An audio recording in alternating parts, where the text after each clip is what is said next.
Hello and welcome to Somerville Highlander football on Somerville Ed TV. I'm Todd Harmon alongside Eddy Maldonado, and tonight, Eddy, the Highlanders take on the Red Devils of Chelsea, a team that defeated them last year at Chelsea.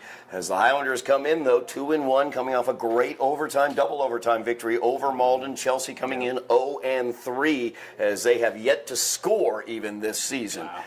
So I have two words that come to mind, and that is trap game. When I think about the possibilities of this game, the Highlanders need to stay high alert, I should say, for that trap game and not have any breakdown before that big game against Malden or Medford next week and the big game against Malden last week. Yeah, they can't get caught looking ahead towards that big game next week against Medford. And like you said, huge win last week, double overtime, adrenaline was pumping. So what are they going to do here for an encore? Well, it starts by focusing on the game plan, right? Take a deep breath. Last week was last week. Let's focus on Chelsea and let the revenge tour continue here for the Highlanders. Absolutely. Let that revenge tour continue, as they did fall to Chelsea last year at Chelsea. 19-6 was the final score. Turnovers came into play. Sam D'Souza, 2 fumbles in that game. Also some suspensions on the defensive side due to folks not showing up for practice, basically. And those disciplinary procedures have led to what we've seen this year, though, Eddy. And much different team this year. Let's remember that as well.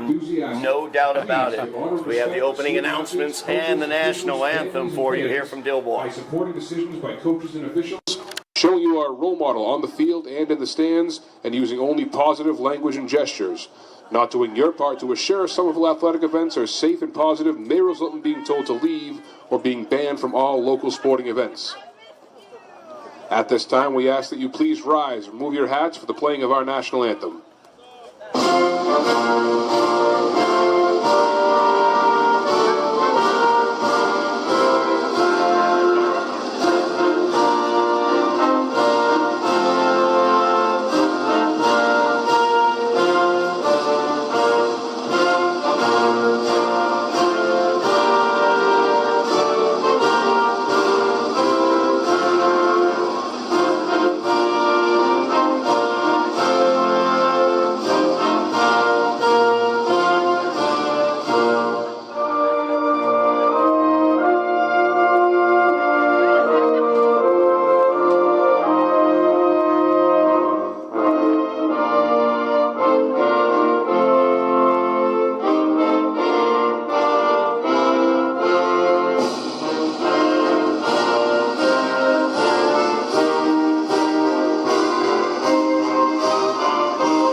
As we get ready to go here at Dilboy, Red Devils versus the Highlanders. Let's remember what happened last week here at Dilboy Stadium. The double overtime 42-40 victory over the Malden Golden Tornadoes, as the Highlanders trailed in that game by 8 points with 5 minutes remaining. They were able to drive down the field. A Gavin Fusil touchdown along with a Gavin Fusil 2-point conversion tied that game up, and then the Highlanders were able to win that game in double overtime. Just a phenomenal comeback victory for the Highlanders. Yeah, there wasn't just one hero in that game, one person that you can pinpoint and be like, they were the key. It was a full team effort. A list of heroes kind of goes on and on.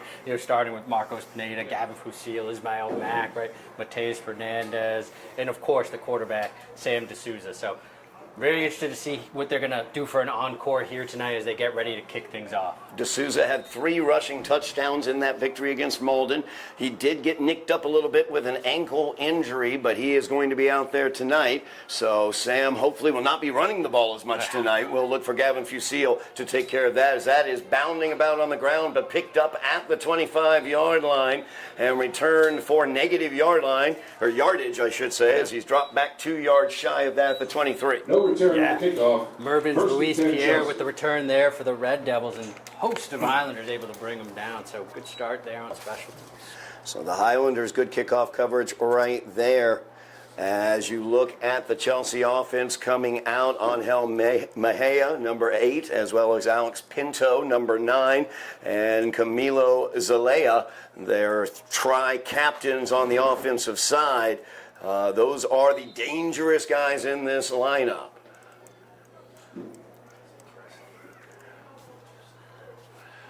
As the snap is taken, handoff right up the middle. That's going to be Pinto. As he cuts it back to the outside.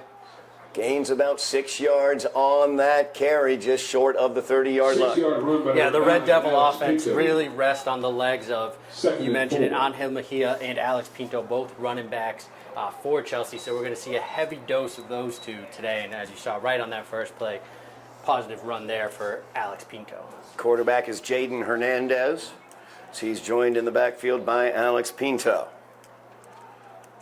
2 wide receivers out wide with another third receiver split up at the top. More as a blockers. It's given to Pinto, and he is met by a wall of Highlanders. As it looks like I didn't see who got in there first. Or it may have been Gavin Fusil who got in there. It looked like from his linebacker position, Fusil was able to come back and stop that run. Fusil just blitzing right up the middle there. Reminiscent of how he was able to stop Jaden McGuffey on the 2-point conversion attempt against Malden in double overtime. You can see that game, by the way, here on Somerville Ed TV's YouTube channel if you want to relive that exciting evening. 3rd down and 7 now for the Red Devils. Shotgun formation for Hernandez. Man in motion is Mejia. And the keeper to Hernandez. As a flag comes flying in, Hernandez is swarmed under as the big man, Ajmal Salman, wound up on top of him there. Yeah, and that flag came out fast and right in the backfield. So interested to see here if it's going to go against the Red Devils or... Looked like it could have been in the location of holding, but I'm not totally sure what they would have gotten. It happened so quick. Yeah. Instantaneous hold. Could be an illegal hands to the face situation. Yeah. No, it will be a holding. It will be a hold. Holding will be the call against Chelsea. So that will back them up as head coach Dave Pereira chooses to take that hold. 10-yard penalty. 3rd and 16. Wants to force a better field position. Exactly. Yep. Force that punt here and force them to kick from a worse spot on the field. So 3rd down and 16 now for Chelsea. They went to a shotgun with 3 wide. They're going right back to that. It's Justin Salmer on now 4 wide receivers. He gets the slot at the far side. Hernandez keeps it, trying to get to the corner here. He's going to be wrapped up by a host of Highlanders. Going to get to say that a lot tonight, I believe, as they seem to be rallying to the football quite well. Yeah, they seem energized tonight. That was Kerry Alphonse making first contact there. I thought he was going to get beat or give up the edge, but he was able to recover and help make the play there and force a punt. Kerry Alphonse, one of those really important blocking backs as well for the Highlanders on the offensive side. He also got a touchdown and a 2-point conversion last week against Malden. So the Red Devils now ready to punt this one away. Ryan Lewis deep for the Highlanders. That's a low snap. He's going to pick it up and try to run it. He's got nowhere to go as he is smothered under an avalanche of blue. Yeah, not sure what happened there. Just a low snap, and Jason Melendez just opted to run instead of try to kick it. It looked like he might have had time to kick it there, but he took off and ran, and the Highlanders were a better fit from that. 1st and 10 Highlanders. Extremely short field for the Highlanders as they take over on the Red Devil 12-yard line. 1st down and 10. First offensive set here for the Highlanders. I got a feeling Gavin Fusil may see the ball as he had 167 yards and 3 touchdowns along with the game-winning 2-point conversion. Goes to the up back, Mateus Fernandez, as he bowls through the middle. Yeah, we were all expecting Fusil there. They just handed it right off to Fernandez to get things started. Fernandez, a great option as well, does a great job blocking, but also we saw last week that powerful, tough running that he has on the interior. Really came alive in the second half last week and was part of that huge win there. No doubt about it. 2nd down and 5 now for the Highlanders as they look to get into the end zone. Extremely short field on the poor snap on the punt. That's given off to Fusil. Gavin powering through behind his offensive line. He'll get down near the first down marker. We'll see where they will mark that. 40-yard run by number 1, Gavin Fusil. Bring up 3rd down and a very short yard for the Highlanders. Just following his blockers on that play and picking up some positive yards, getting a little bit closer to the end zone. And we saw at the end of last week, we know D'Souza was a little banged up, suffering from an ankle injury, so it'll be interesting to see what the game plan is going to be here tonight. As once again, Alphonse, as well as Fernandez in front of Fusil in the full backfield, gives to the up back, Mateus Fernandez. He's got the first down and a couple more yards as well, as his forward progress is stopped around the 2-yard line. First down and goal for the Highlanders. Number 3, Mateus Fernandez. Good for the Highlanders. First down. Yeah, we're going to see a whole lot of that tonight. Just line up, run the ball right at them, run after run after run until they can break through that Red Devils defense. And you can see as D'Souza jogs back and forth from the huddle to Bob Silva, the offensive coordinator. Just a little bit what we call down south a little bit of hitch in his giddy up. Yeah. Just a little bit of hitch in that giddy up. First down and goal now for the Highlanders, looking to strike first. Fusil the deep back. The give is to him. Good penetration there by Chelsea's defense as Pinto was in, but he did not get the first hit. I think it was Comey Ballo. No gain on the run by number 1, Gavin Fusil. Nicely done. Great job on the defensive front there for Chelsea, able to break through the Highlander offensive line. Yeah, defensive captain there from his linebacking position. Great penetration, bringing down the very difficult to tackle Fusil. Yeah. So 2nd down and goal for the Highlanders from the 2. Just under 7 minutes remaining here in the first quarter. Highlanders will continue to come out of that full house package. Oh, we have some movement up front. Let's see which way they go on that, whether it'll be offsides. It will be offsides. That's a signal we see. So that'll move the ball just a little bit closer. Yeah, half the distance. We'll get it down to about, I don't know, the 9 to 10 inch Yeah, line. you gotta pull out the Half broomstick distance to the there. goal. 2nd and goal for the Highlanders. See, so this is a situation where sometimes you would consider a D'Souza QB sneak. Yes. But in his condition, you don't want to risk anything, so most likely just continue to run the ball with Fusil or Fernandez.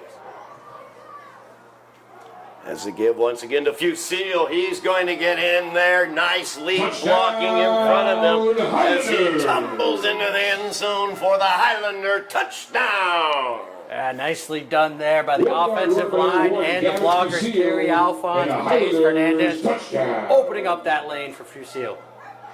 Highlanders take the 6-0 lead, as that was a 17-yard drive, I believe, for them, about that, as they were able to begin that one very deep in Chelsea territory. They will go for the extra point here as Tim Jones in to kick it. Tim thwarted last week from the opportunity of a game-winning extra point due to the overtime rules.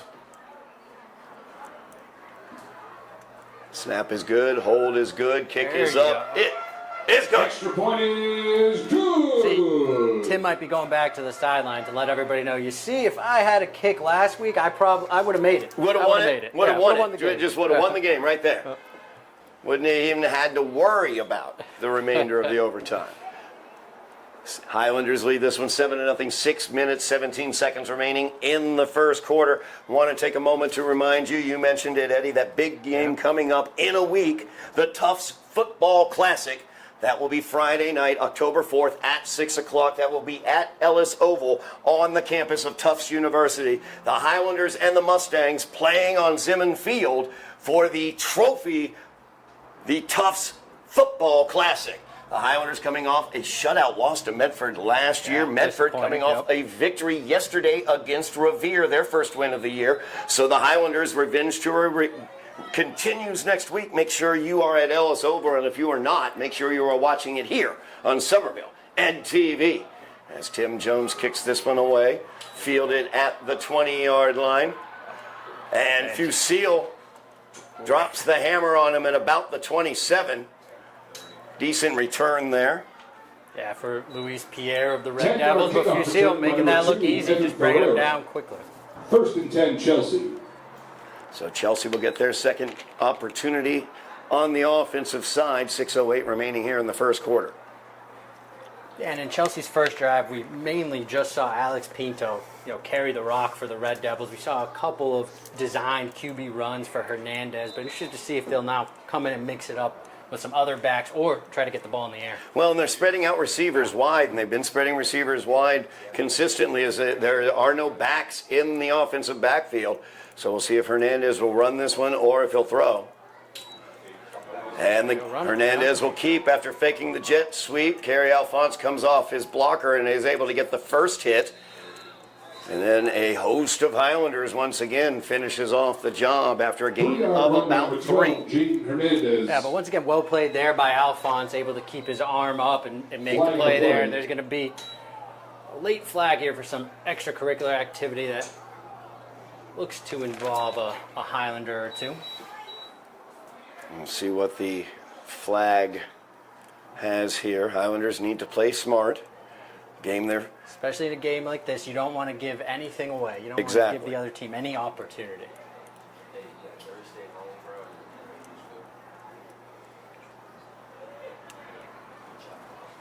Got it unsportsmanlike. It's going to go against Chelsea. And that is all. So the unsportsmanlike conduct goes against Chelsea. They're going to back them up 15 yards after the play. So the down counted. So it will be 2nd down and 15-yard penalty. Let's see here, quick math, about 22, I believe, something like that. Yeah, 15 plus 7, there we go. 22, I'm telling you. There is some mathematic ability, not a ton, but.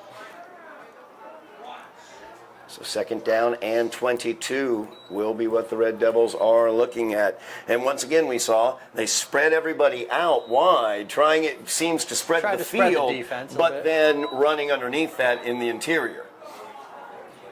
As once again, they have those 4 receivers out wide. Hernandez alone in the offensive backfield. This time he's looking to pass. So he throws this one downfield. It's up for grabs, and it is grabbed by Jackson Smith of the Highlanders for an interception. Yeah, Jackson Smith just fielding that one like a pop-up ball there as Melendez threw that one up. And right place at the right time. Jackson Smith able to come away with an interception. Now Jackson Smith playing that deep safety position. And he's able to get the interception there. Highlanders starting once again in Red Devil territory at the 45-yard line, leading by 7, 5:35 remaining in the first quarter.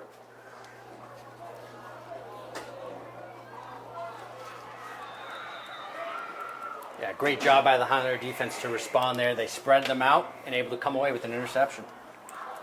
Now an I formation. Fernandez in front of Fusile. Pineda is the tight end. The give is to Fusile. He's up the middle, rumbling across the 40. He's brought down at the 38-yard line of the Red Devils. Yeah, great first down run there for the Highlanders. 7-yard run by number 1, Gavin bursting through from that I formation. 2nd and 3. 2nd down, 3 yards now for the Highlanders. They have their second bite at the apple offensively. Another short field. Came out in the full house backfield all the previous drive. Now the I formation. Pineda in motion to the far side. Give is to Fusile. Breaks through a tackle in the backfield, and then he is hit. What a hit there. Good job defensively by Chelsea. They got the penetration, slowed him down a little bit, and then Komi Balo came in and hit him hard. Yeah, finished that play off for the Red Devils. And that's what it's going to take. It's going to take a full effort from this Red Devil defensive front to slow down the Highlander rushing attack. So 3rd down and 2 for the Highlanders. As I believe Mack is in the game now as the deep back behind Fernandez. Mack, a bit of a different back, a little more speedy, but the give is to the up back Fernandez. You see Mateus just powering forward across the 30. He's brought down at the 28-yard line. 1st and 10 for the Highlanders. Yeah, I'm not sure if the Red Devils were ready for that. Kind Kind of like they caught him sleeping a bit. Mateus Fernandez with a huge pickup there. I'm waiting to see when they're going to test the outside here. You know, not just running, but I'm talking about the receivers. If they're going to, you know, put the ball in the air here and let D'Souza kind of throw one up there. That's a good question. Number 4, Ryan Lewis, an excellent receiver here on the near side. I also want to see if Ismail Mack can get a corner on this defense. As Here's this the is the chance. opportunity. Yep. Here comes Mack to the near side. There's that corner I wanted. As he couldn't quite turn it, though, and there is a flag down at the 20-yard line. Could be a holding against the Highlanders there. So Chelsea did a nice job stringing that out. He still gained a good 9 yards on the run. Yeah, was able to get a lot of yardage there, but we are going to get a hold. The holding against the Highlanders, so it will come back. Depends on where that was, a spot foul, so it'll be 10 yards from the foul. Yeah. Holding, offense, 10-yard penalty. So it was from well upfield. 1st and 12. So it was basically from where the run ended, so it will be 1st down and 12 now for the Highlanders. Yeah, I think they just caught Ryan Lewis on an island there, kind of finishing a block on the outside, and that'll do it. So 10 yards from there. I formation, 3 receivers now as Pineda is the slot. He comes in motion. D'Souza back to pass. Gives it out to Lewis. Space. Lewis has speed. Past the blocker, Pineda. Down inside the 5. He's down at the 2. And you mentioned it in the beginning to me, Todd. You said Ryan Lewis is someone to watch because you can't let him get loose. They give him enough space. He's going to break one, and we saw it there. Almost found the end zone, but a huge play. A really nice play set up there by offensive coordinator Bob Silva as they bring Pineda in motion to the short side of the field. You normally aren't throwing out wide to the short side. You want that space for your speedster to run on the wide side. But the short side of the field this time, Pineda gets that quick block, and then Lewis is open for the 1st down. Yeah, clearly Lewis does not need that much space to operate, and it was evident there. Timeout on the field. 2:52 remaining in the 1st quarter. Highlanders up 7-0. It will be 1st down and goal from the 3-yard line when we return to action here, Eddie. But the Highlanders doing exactly what they need to do here against the Red Devils as they are maintaining the possession. Defensively, they're playing very, very well, keeping their assignments. Got an interception, forced that turnover. And offensively, they're getting the blocks they need and generating the offensive yardage. Yeah, and that was also a great play for another reason, that pass there to Lewis, because it lets D'Souza just get the ball out of his hand quickly. You know, you don't want him taking any unnecessary hits, especially the amount of times if he drops back. So right there, quick snap, get it out, boom, let Lewis make a play. And of course, it gives the Red Devil defense something to think about out wide. Now they've got to consider that as well. Opens up the middle a little bit more for Gavin Fusil. Yeah, you couldn't ask for anything more on these first 2 drives by the Highlanders. They go back to that full house backfield. Alphonse and Fernandez in front of Fusil. The give is to Fernandez, and Mateus Fernandez powering across for the Highlander touchdown. Highlander! Fernandez being rewarded there for all his dirty work, all his blocking that he does for Fusil, and he'll find the end zone. So, well done. Good run there for Mateus. And the Highlanders touchdown. So Mateus Fernandez gets into the end zone for the Highlanders. Like you pointed out, Eddie, he gets a little repayment for all the inside dirty work, all those blocks. He and Pineda really, and Alphonse as well, they really do like pave the road there for Fusil and Mack. It's Tim Jones on for the extra point. The snap good, hold good, kick is good. The Highlanders Highlanders lead 14-0. Tim Jones, 2 for 2. 2 for 2 tonight. He's a weapon. He is a weapon. Yeah. Watch out. They might kick a 30, 40 yards tonight. He will be very happy if that occurs. He promised me he would get the opportunity to kick a field goal sometime during the season. Highlanders lead this one 14-0, 2:44 remaining in the first quarter. Thus far, Highlanders doing exactly what they want to do. Coming off of a very tough, hard-fought victory against Malden. And before what has no doubt will be a tough, hard-fought game against Medford, have the opportunity to come in here against Chelsea and take care of business. Take care of business. Just take care of business, follow the game plan, follow the script, and you'll get it done. And then focus on next week. Jones ready to kick this one away.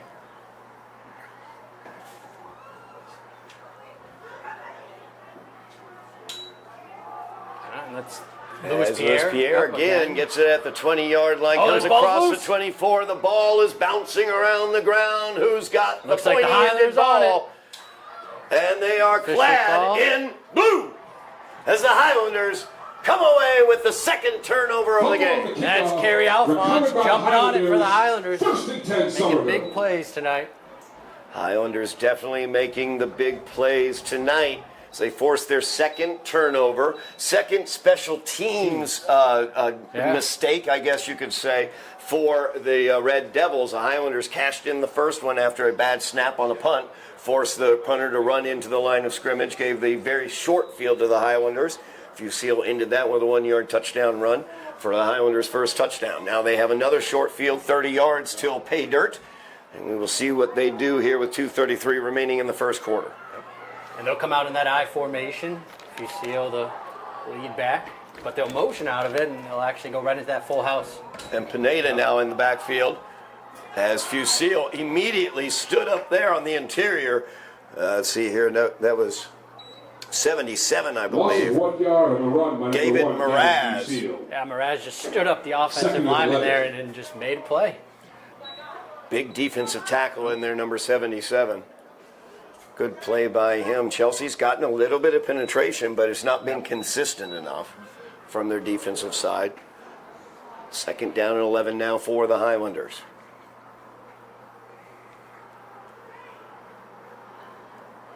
Back to the I formation. Fernandez in front of Fusile. Pitch is going to go out to Gavin outright. And a nice kick out block there by Fernandez will earn him another 3 or 4 yards across the 25 down to the 23-yard line. Highlanders beginning to test out the edges a little bit. We saw a pitch to Mack on the previous drive, and now we have Fusile going to the long side of the field there. No doubt about it. Also, I mentioned the kick out block by Mateus, but also great job pulling there by the offensive line of the Highlanders as those big boys got out there mobile and were building a wall right in front of They Fusile. look quick there, quick feet. Third down and 3 now for the Highlanders. Lewis out wide here to the near side. Pineda in motion. I formation behind D'Souza. The give is to Mack. And Ishmael Mack is wrapped up right along the edge of that defensive line. I believe that was Justin Salmeron who got in on Loss of 1 him. yard on the run by I believe number you're 2, right. Ismail Mack. So once again, like we said, the Red Devil defensive front, they've had kind of 4th and instances 4. where they've been able to break through, and that was one of them there. Their linebackers seem to be able to get some penetration on some plays, or in that case, he was able to get out, and his speed was able to get in front of Mack before he could get to the And corner. it came on a third down where Yeah. now they forced the Highlanders to either go for it or potential field goal, but it looks like they're going to go for it. Yep, going for it here, leading 14-0. 12 seconds remaining in the quarter. We'll see if they get the play off as the clock ticks down to 5 seconds remaining. 4th and 4. Oh. And D'Souza, the veteran quarterback, Flag on the play. hard count, might have just earned the first down. I believe it's going to give them that first down. As Sam Offside, D'Souza defense. gets the first down with the hard 5 yard count. penalty, Offsides and on the Red Devils. Highlanders First down. That was one of one of the things last week that I wanted to mention, I forgot to earlier, is we've been talking about how great everybody was in the game as we switch sides here, moving from the first quarter to the second quarter. Highlanders leading this one 14-0. But last week, Sam D'Souza and his decision-making, and frankly, all season long, Sam D'Souza's decision-making thus far has been excellent. He's gotten into situations where he's been under pressure. He's tucked it when he's needed to. He's not danced around or tried to throw into any sort of coverages or anything like that. So very solid veteran quarterbacking from the senior now in his third year in the system. Yeah, you can feel it. He's much more comfortable. You can feel it, his presence on the field there. He has good control of the offense. And we saw an example there, too. Disciplined offensive line. Souza went up, kind of high octave, raised his voice a little bit, and got the Red Devils offside. So we will have first down and 10 for the Highlanders. It'll be at the 20-yard line when we get back to open out the second quarter of play. Highlanders leading this one 14-0. They scored after about a 17-yard drive after a flubbed punt snap by the Red Devils. Fusile ended that drive with a 1-yard touchdown run. Tim Jones with the extra point.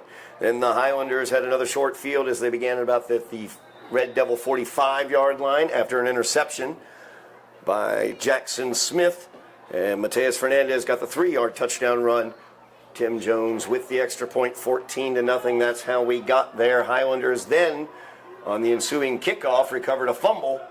And that is how they are standing at the 20-yard line, looking to go up by 3 touchdowns. Give is to Mack up the middle. And he breaks through a tackle. There's some power from Ishmael Mack as he goes through Alex Pinto's attempted tackle and gets a few more yards there down to the 13-yard line. We have a Highlander down on the field. The Highlander down there, but impressive run for Mack. He was able to go kind of right through Alex Pinto, who's one of the bigger players for the Red Devils. Cam Pereira down on the field for the Highlanders. Highlander trainer Michelle Kelly checking him out. Pereira, a vital component on that offensive as well as defensive line for the Highlanders. It's a warm night here, a little unseasonably warm, I would say, for the fall. Absolutely. Sometimes that plays into effect, right? Could be a cramping muscles, situation as we look at what Michelle is working on there. 11:46 remaining here in the first half.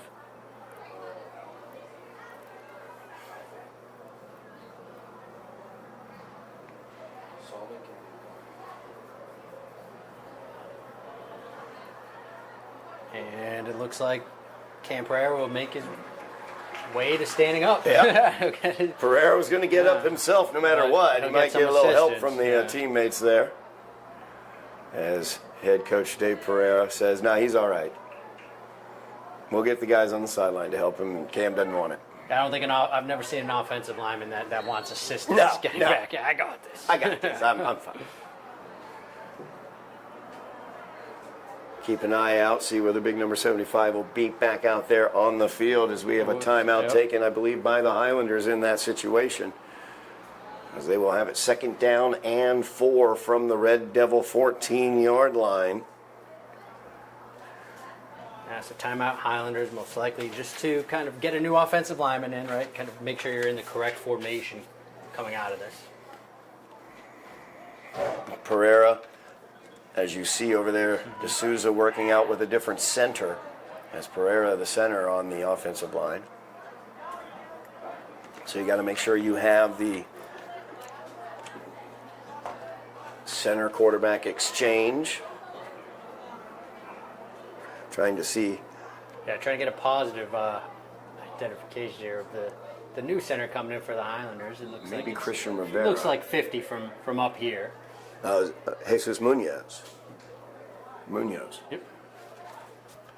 An excellent offensive lineman's name, if I might say. Munoz, if you're going to play offensive line, that's a good name to have. And got the hair for it. Yes. So Munoz coming in for the center position. Hence the reason for the timeout. Yes. Just get some reps.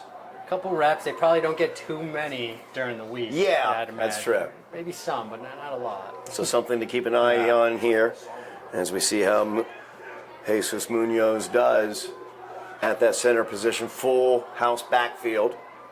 Mack is the deep back. The give is to Mack as he goes to the right-hand side. Trying to rip the ball away was Mervin's Louis Pierre. Unable to, though. First down for the Highlanders. Yeah, Mack, ball security is the biggest thing, and then thankfully there he was able to hold on just tight enough. First down. First down and goal from the 10. So they got to go the whole way for that goal to go. Clock running, 11:20 remaining in the half. It's D'Souza heading out to the huddle. Highlanders in no hurry, leading 14-0. Looking to take a 3-touchdown lead. Highlanders' point total last week, 42 points, as you pointed out, Eddie. Their highest point total in 6 years. Yeah, highest point total since Thanksgiving of 2017. Goodness. Full house backfield again. Ishmael Mack, the deep back. And the pitch is out to Mack. And that was read very effectively by Leonardo Castro. As Castro was way in there. Great penetration there by Castro. Yeah, it's like Castro knew the play almost there. Like he was in the huddle, able to make a play there. Loss of 7 on the play. Second down and goal from the 17. I didn't mean to force a Tim Jones field goal, but this down and distance starting to look like that might be possible.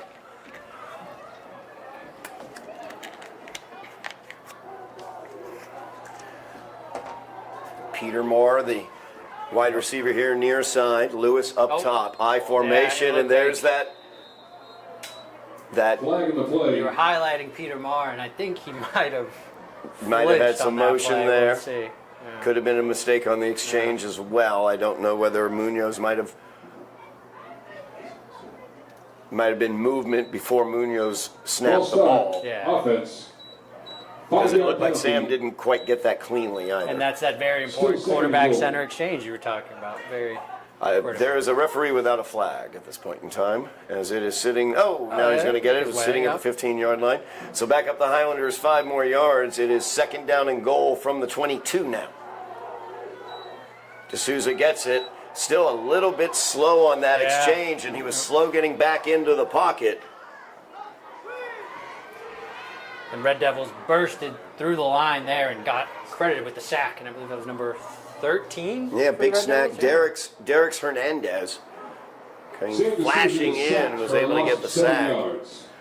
So now it is third and goal from the 29, and we're probably out of Tim Jones' field goal range at this point. I think they need to pick up a good maybe, what do you think, 10 to 15 yards? Probably 15 yards to feel comfy about it. You got to feel comfortable Not trying to diss him or anything, but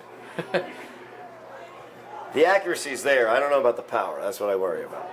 As D'Souza will go out, split out wide left. So the Wildcat formation for the Highlanders. As Lewis is the deep back in that. He was going to get the snap. It looked like it was going to come to Lewis. Timeout, Somerville.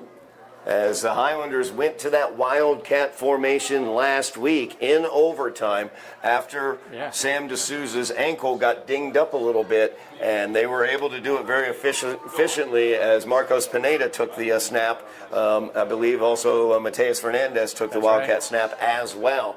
Looked like that time they had number 4 Ryan Lewis set up for the Wildcat snap, and I got to be honest with you, I'd kind of like to see him running that. Hey, it's a little excitement there in the backfield. If you can get the ball in Lewis's hand, who knows what can happen. Yeah. Of course, the Wildcat formation that took the NFL by storm for roughly about a quarter of a season. Before defense started figuring it out. Yeah. It is the direct snap to a non-quarterback. A runner who is able to more quickly hit the hole in those situations. Someone just a little bit faster and more agile, right? You want to get the ball in their hands. Highlanders backed up, third down, 29 yards for the touchdown, third and goal. This is a situation as well, as I do not see Mack out there, though. But third and long and fourth and long situations this season, we've seen the screenplay come out to Mack. Yeah, that's right. To success as well. But now it's the Pistol formation. D'Souza back with Fusil. D'Souza looking to pass. Gets it out to Lewis. Lewis powering forward, trying to get through 3 Red Devils. Brought down finally at the 15-yard line. And if we were looking for a Tim Jones field goal, this could be the chance.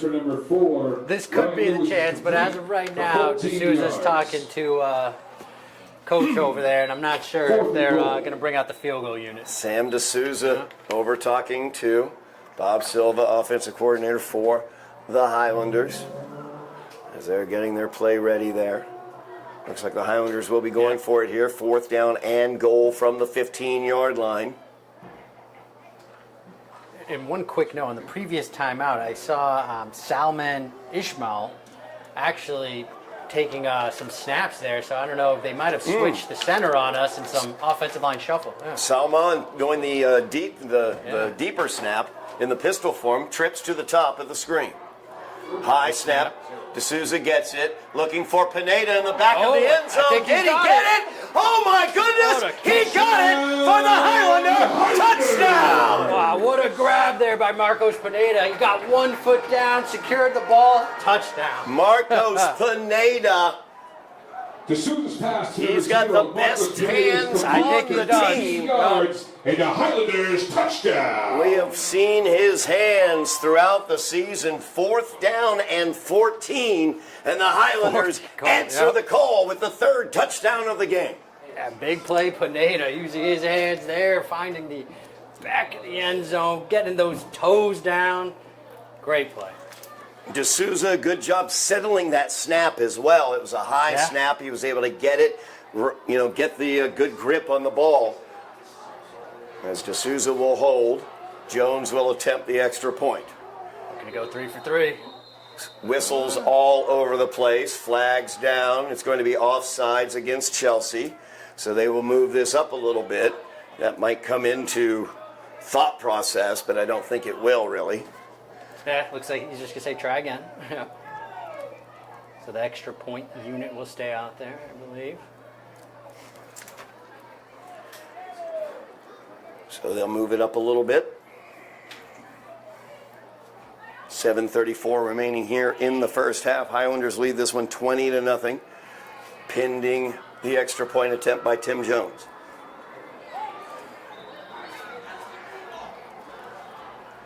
D'Souza to hold.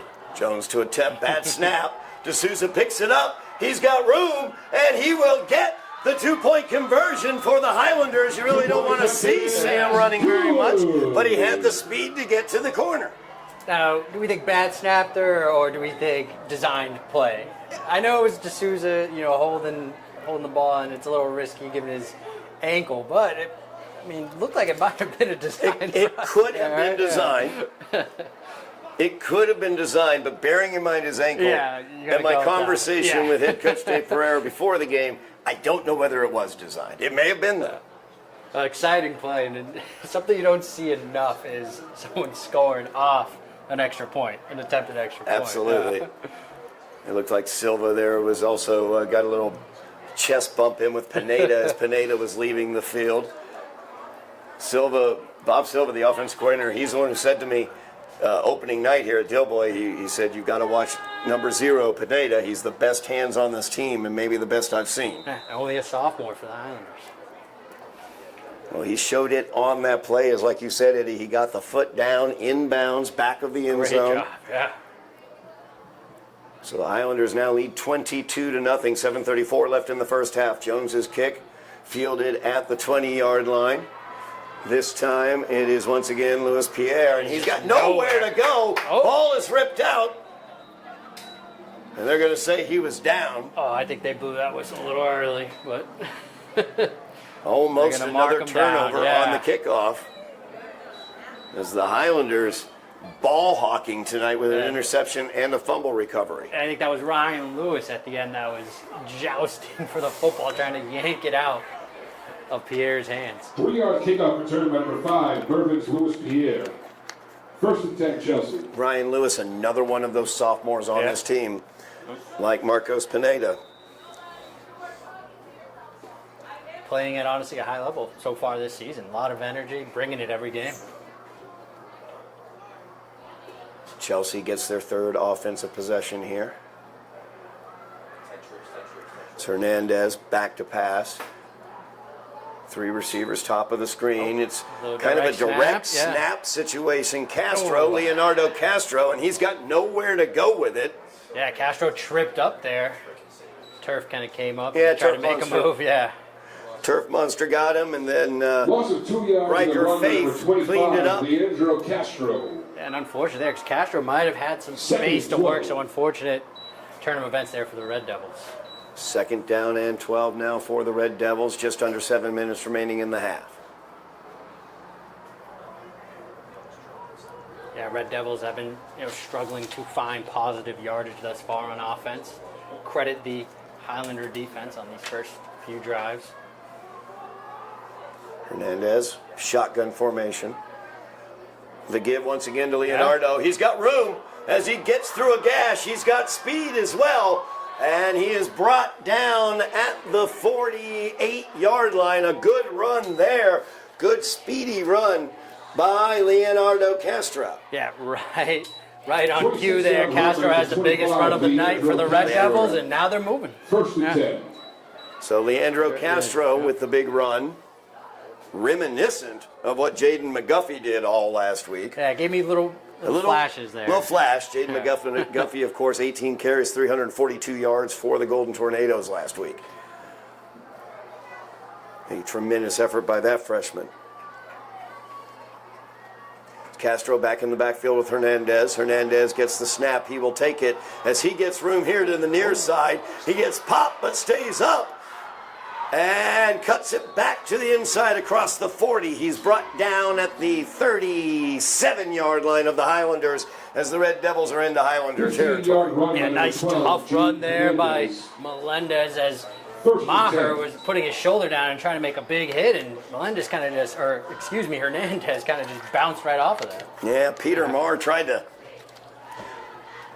drop the hammer on that one and didn't quite work. Did not quite work like he wanted. Hernandez very low to the ground. Yeah. 2 receivers at the top, 1st down and 10. The give is to Castro. Castro flung down that time by Rocky Tapa. Highlander defensive captain. Yeah, Castro ran the wrong way there. He ran right into Rocky Tapa. Castro. 2nd and 8. 2nd down and 8. Just under 5 minutes remaining here. Chelsea looking to get on the board for the first time this season as they've been shut out in their first 3 contests. 3 receivers once again. Castro in the backfield with Hernandez.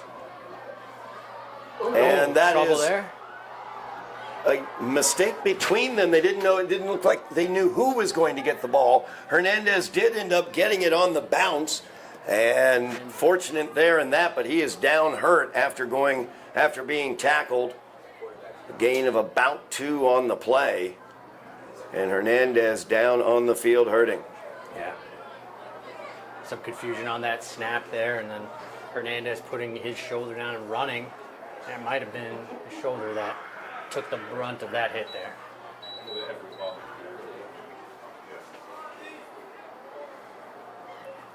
4:23 remaining here in the half. Highlanders up 22-0.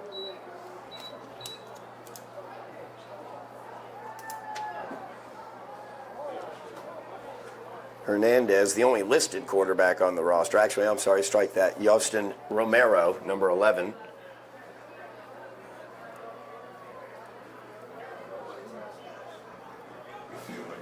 And not sure how many snaps Romero has seen in this young season. It'll be interesting to see if we do have a quarterback change coming, what the Red Devils would do.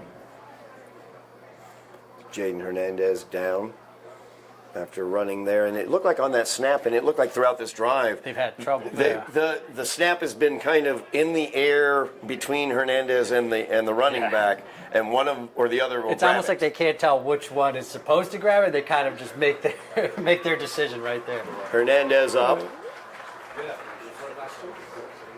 He's heading here to the sideline. He'll have to take one play off at least. will keep an eye out under his own power. So Yostin Romero checks that wristband. Wants to make sure he knows what play he's got coming in. Yeah, you got to make sure you get the play down. Big opportunity here for the Red Devils. So they are into Highlander territory at the 33-yard line. It is third down. The line to make is the Highlander 27.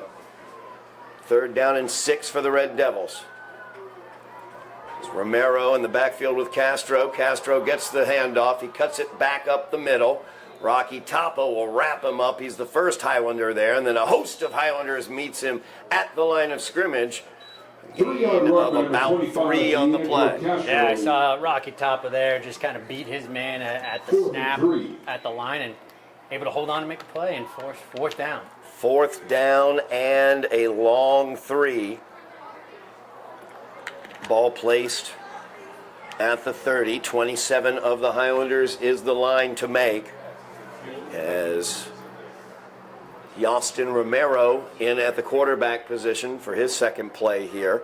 Castro in the backfield with him. 2 receivers at the top, 1 at the bottom. As the give is to Castro. Good penetration, but he gets away from it. Slips another tackle as he broke 2 to get the first down for the Red Devils. Yeah, Leandro Castro making things happen there for the Red Devils. 4-yard run by number 25. Picks up the first down, and we'll have a timeout.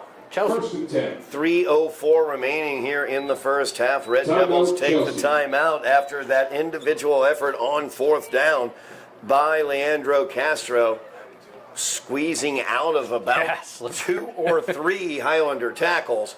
And he was able to get the 4-yard gain for the first down to the Highlander 26-yard line. So the Highlanders trying to keep the Red Devils off the board here, leading 22-0. Red Devils would love to get into the end zone or put anything on the board, as they were shut out in their first 3 games, 28-0 to Tech Boston Academy, 18-0. They lost to Lowell Catholic, and then they lost last week 42-0 to Lynn English in their GBL opener. And now they have to do so with their backup quarterback in the game. That is correct. Backup quarterback, Yostin Romero in, number 11, is their starting quarterback, Jaden Hernandez, off the field after an injury, as you see him on the sideline. But they may have found something here in the form of Leandro Castro, who's kind of been carrying the rock and kind of carrying this offense on this drive. Yeah, Leandro Castro, speedy, very quick, reminiscent of Jaden McGuffey last week. And then that seems to be what gives this defense a little bit of trouble, speed and cutback ability. First down and 10 now, as Castro once again will get it. Tries to cut back. Turf Monster snapped him first. I believe Salman Achmal was there. Salman made him cut back, and then Fusil finished him off. So second down and 11. And it makes sense that a quick cutback runner would be a very difficult cover for such an attacking defense as the Highlanders have. They like to attack. They like to really get to the point of attack and get there faster and be angrier when they get there. And if you're doing that, those quick cutback runners can really affect you. 2:20 remaining here in the half. He's got him as open. The pass is down, looking for number 9 Pinto, as that was over his head. Lewis came flying in, looking maybe for the interception and batted down. Yeah, I'm not sure if Lewis stood a chance there because that ball was kind of over everyone's head. So is Yostin Romero, his third snap, or fourth snap I should say, ends up with a pass. And that's a good play call there. They just couldn't execute, but Highlanders were not ready for that, and Pinto was wide open on that play. Romero thrown into the fire here. Hernandez has had his pads removed on the sideline, so he will be done for the day, it appears. So this game is Yostin Romero's. Third down and 11. Romero joined in the backfield with Castro. Low snap handled. Passes out here wide to Ferreira as he cuts toward the outside, but he's forced out of bounds. Good job there by Ryan Lewis, cutting down his angle. But he did get a nice gain of about 6 yards on that play. So it'll be a 4th down and 5 now, more reasonable for the Red Devils to deal with. Yeah, a little more reasonable of a 4th down here. Ferreira able to get upfield, and like you said, he made something out of that play. So a 4th down and 5 for the Red Devils. 2:06 remaining in the half. Red Devils looking to get on the board, trailing 22-0. Backup quarterback Yosner Romero at the controls.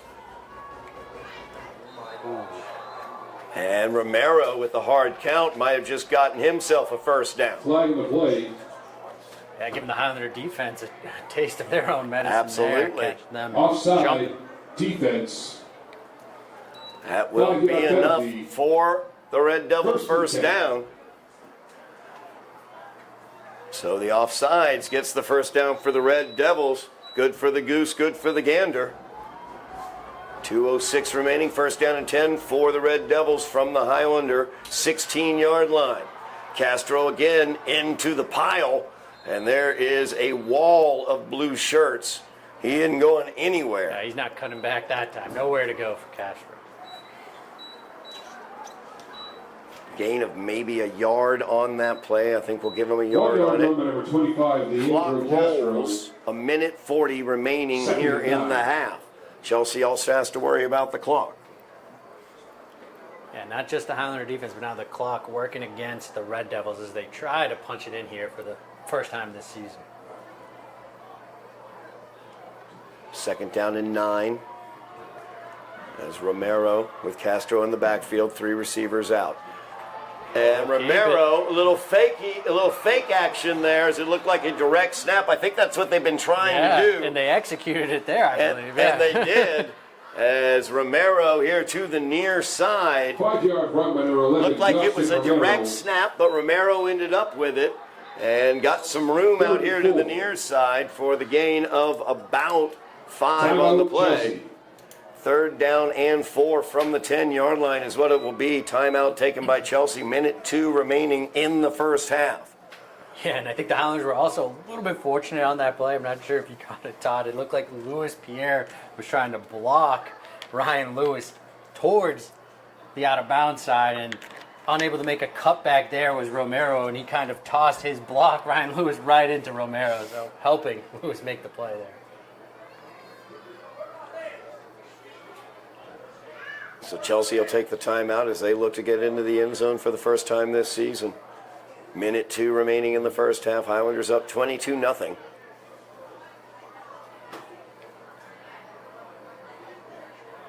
Highlanders want to keep them off the board.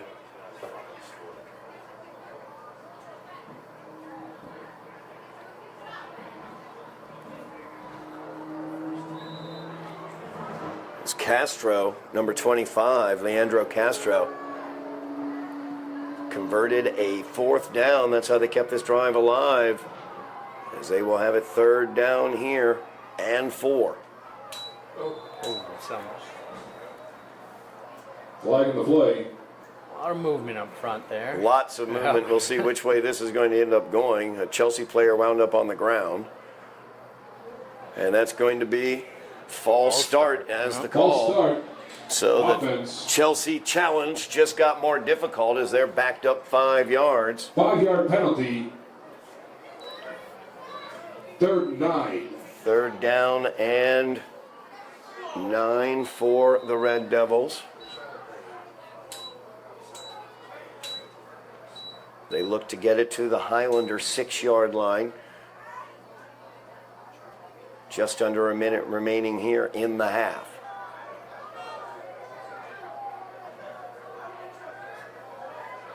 As Romero with Castro in the backfield again. Romero looking to his left, throws it, and they're going to get a pass interference call against Lewis as he got in a little early on Evan Ferreira. Yeah, they're going to say he got there a little early from up here. Might have been a little bang play.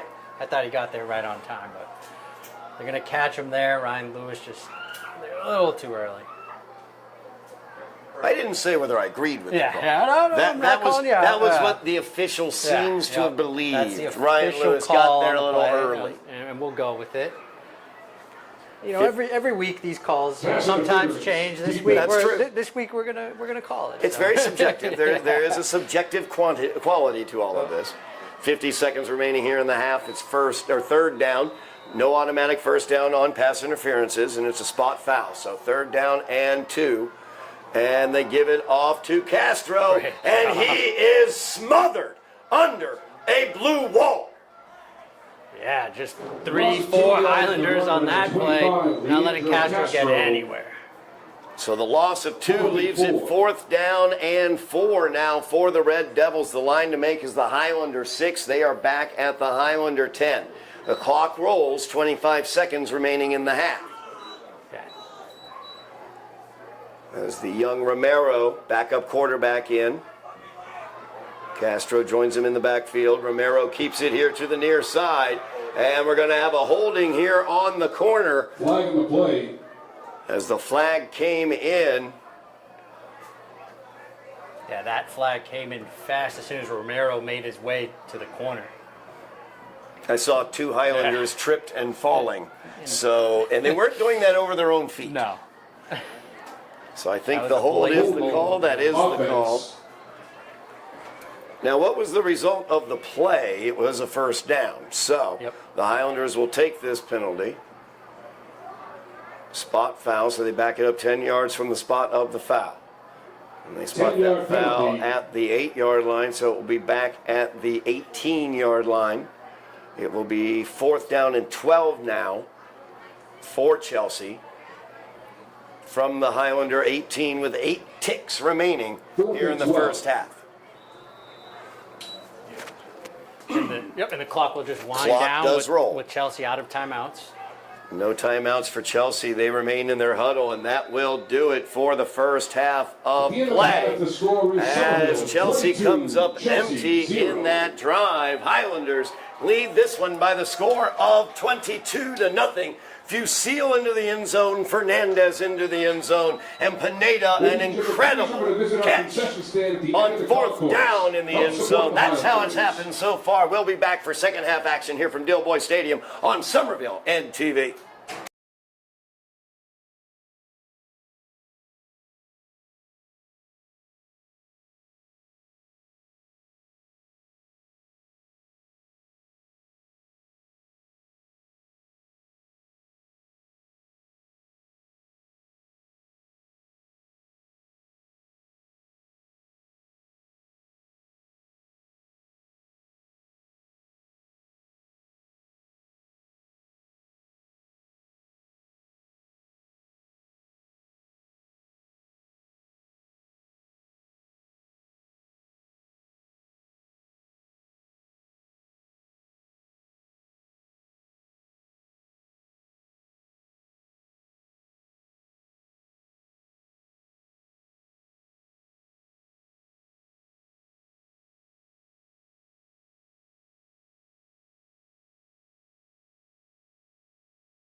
We are back here at Dilboy Stadium as the Highlanders taking on the Red Devils of Chelsea, leading them 22-0. I'm Todd Harmon alongside Eddy Maldonado here on Somerville Ed TV as the Highlanders leading this one 22-0. 3 scores in that first half. Gavin Fusil with a 1-yard touchdown plunge. Tim Jones with the extra point. That gave the Highlanders a 7-0 victory after a flubbed punt snap caused a turnover in a short field. Then the Highlanders got an interception from Jackson Smith, and Fernandez finished off that drive as Mateus Fernandez got the 3-yard touchdown plunge. Tim Jones the extra point. Highlanders led 14-0. Then the Highlanders on 4th down and goal from the 15 on their next drive. That resulted after a turnover on the kickoff. The Highlanders, a pass from Sam D'Souza to Marcos Pineda, 15 yards back of the end zone. A beautiful catch by Marcos Pineda. And D'Souza on a bad snap ran around the end. Could have been planned. May not have been planned. Yeah. But D'Souza got across for the 2-point conversion. And that's how we are at 22-0. And Eddy, as we watched at halftime, the ambulance pulling away right now. Backup quarterback Yostin Romero, who came on instead of Jaden Hernandez, who looked like he injured his shoulder on a run late in the first half. Yostin Romero was loaded onto the ambulance. They were checking him out, had his helmet taken away, and he has now left the field as well. So Chelsea will enter the second half for all the world like every quarterback on their roster is not available. So the Highlanders begin on offense, and Chelsea finds themselves down 22 points. Yeah, looking at the Chelsea Red Devil roster here, like you said, we're not really sure who will come in at quarterback now that they're down both. Be interesting to see, but Highlanders get the opportunity to start on offense. We'll see if they can sustain a long drive. They had a very strong first half, but they didn't really hold the ball for too long in that first half. Lots of short drives. They had a 17-yard drive, resulting in that first touchdown, about a 45-yard drive for that second touchdown, and the third touchdown came off of that fumbled kickoff. So, of course, it was a short field for that third touchdown as well. So the Highlanders might have the opportunity to actually begin a drive in Highlander territory to open out the second half. They might, but you say that, and then they have Ryan Lewis and Ismail Mack returning kicks. That's a really good point. I hadn't thought about numbers 4 and 2 deep for the Highlanders on these kickoffs, and we have seen they have come close to busting a few this year. Yeah, special teams has definitely been a bright spot in this season for the Highlanders. No doubt about it. Highlanders special teams has been very, very good. We'll see what they can load up here on this kickoff return. Chelsea shifting things around, maybe thinking an onside. Yep. Highlanders Coach calling Pereira people in deep. Having his team come in. Calling the deep guys up. Mack is the lone deep guy now as Lewis comes up. It's a worm burner fielded by Marr at the 40, and he will just sit on it. And wise decision by Marr just to grab it, secure it, and just sit on it, and they'll start in Highlander territory. And they will begin this drive in Highlander territory as they started at the 40-yard line. Highlanders, once again, though, a rather short field, although it is from Highlander territory. Highlanders, of course, have injury issues of their own. Cam Pereira went off with an apparent leg injury in the first half. He is their center, so keep an eye on that. And as you can see, Sam D'Souza, their quarterback, a little hitch in his giddy-up. That's a leftover from last week against Malden. So the Highlanders come to the line of scrimmage to open out this second half offensively. I formation behind D'Souza. As Pineda comes in motion to the near side. The give is to Fusil, and he will bounce it to the outside. He finds some room out there. Marr trying to give him the block. Had to step over Marr in that situation. Marr sort of disappeared there. Gain of about 4 on the play for Gavin Fusil. Fusil, actually about a 5-yard game on that play. Fusil showing patience on that run. One of my favorite things to see from high school running backs is patience to allow the hole to develop. Yeah, and that patience comes with his years of experience, too. Fusil, a senior for the Highlanders. Too many times you see a player in high school, they get the ball and they just want to run immediately as quickly down the field as possible, but you got to let those holes develop as Pineda comes near side. Now Mack is the deep back. The flip is to Mack. He tries to cut back to the inside as Leandro Castro, another good play by number 25 there as he gets into the backfield. He's been on those pitches, specifically to Mack. That's the second time he's pushed Mack back for a loss. Yeah, and the Highlanders have been trying to find space outside. They found some space, but not as much as they would like, and Ismail Mack there just unable to get to the edge.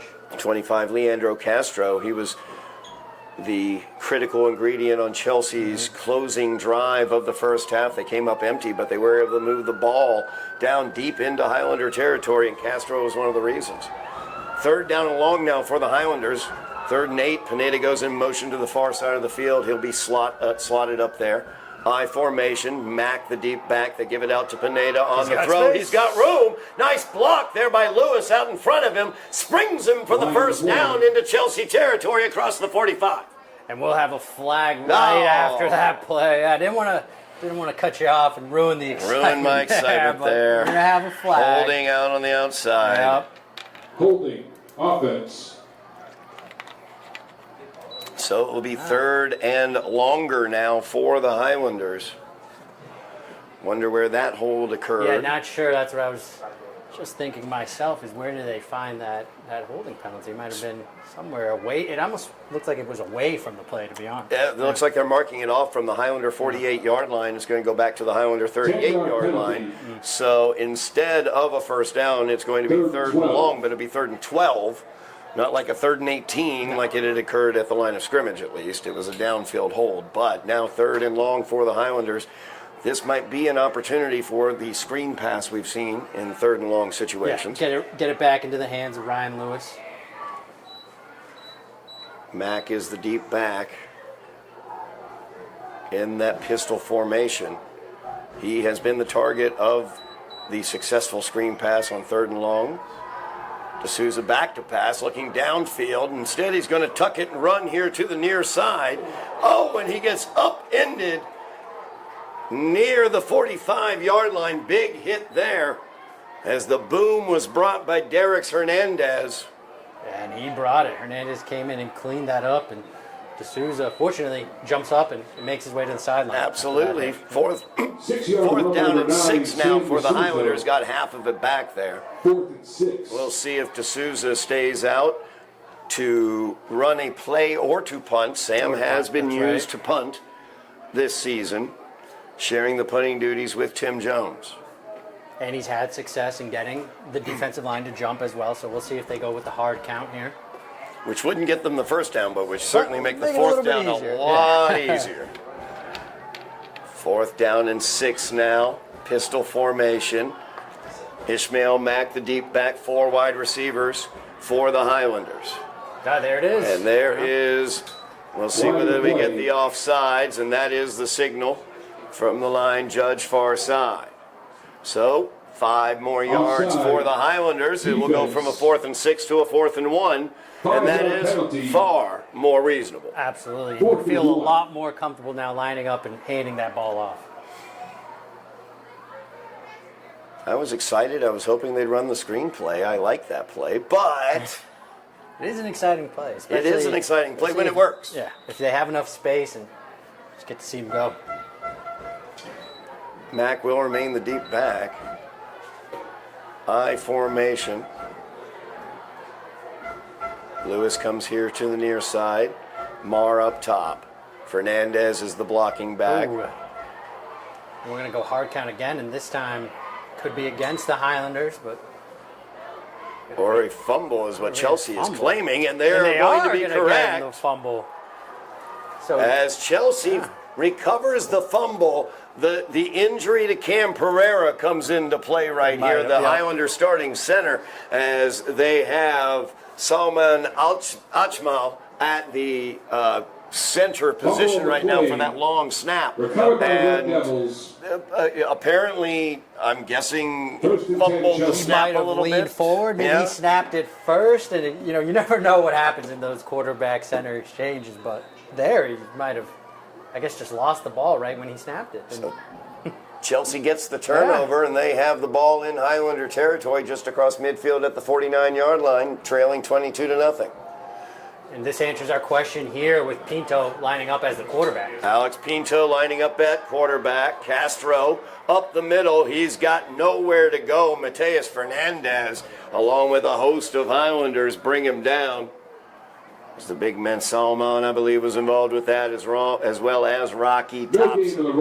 Yeah, the Highlanders are beefy in the middle. They got the boys kind of covering ground there, so it's difficult for Castro to find space. When he's had success, he's kind of bounced it off tackle or to the outside, but the last couple of plays, we've really seen the Red Devils try to attack the inside of the Highlanders for whatever reason. Highlanders, I think, getting a little more penetration in that interior, causing him, not giving him as many options to cut back through as well. 7:30 remaining here in the third quarter. 2nd down and 10 for the Red Devils. As Pinto gets the snap, stumbles a little bit in the backfield, and then is met by the Highlander linebacking core, led by Gavin Fusil. Yep, he made his way to kind of the second level there, and who was waiting for him? Gavin Fusil. 3rd down and 9 after the short gain. And this is the problem for Chelsea. They have the good field position, but they are so deep into their depth chart at quarterback due to the injuries to their starter and their backup. They have Alex Pinto out there listed as a running back and defensive end on the roster. Do you trust them enough to throw the ball in downs where you're forced to throw the football? As they keep their receivers out, 3 receivers out. Pinto in the shotgun. And we got movement all over the place. The receiver at the top, he moved. Flag in the play. I think Salmon moved in the interior for the Highlanders as well, but he may have seen the wide receiver out of the corner of his eyes. We'll go with that. That's what I'm playing. I'm backing up Salmon on this one. Through his peripheral vision, he saw the wide receiver. Absolutely. Guy that size, I'm agreeing with him. Yeah. And the referees might as well, as they kind of huddle here and try to figure out what's going on.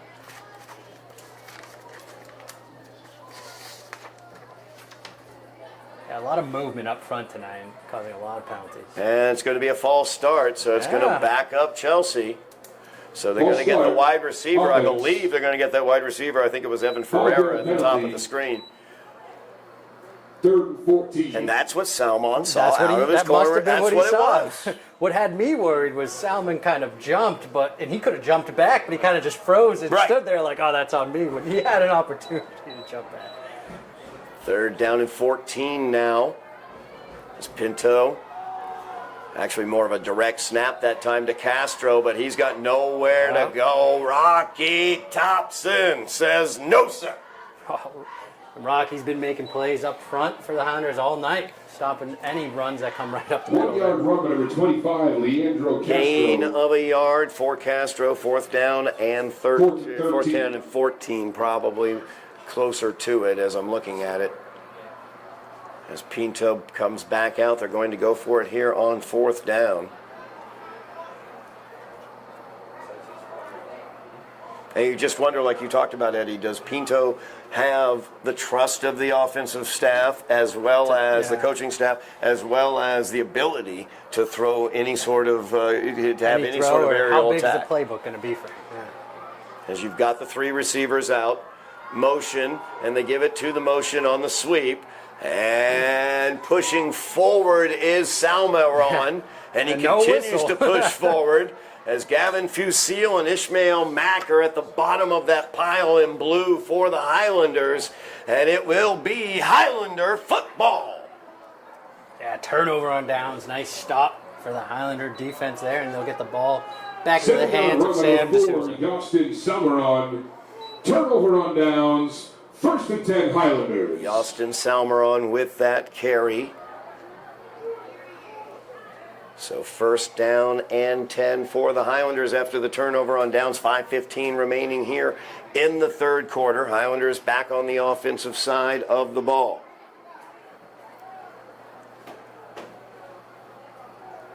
And we'll play close attention to the center quarterback exchange this time. Highlanders in that full house backfield. Gavin Fusil deep. The give is to the up back. Mateus Fernandez, and he is just pushing through. He's not done as he's across the 45 down at the 42. Just keeping those legs chugging and moving forward. We have another Highlander down. Yeah, we do. Back behind the play. It might be another offensive It lineman might be. for the Highlanders.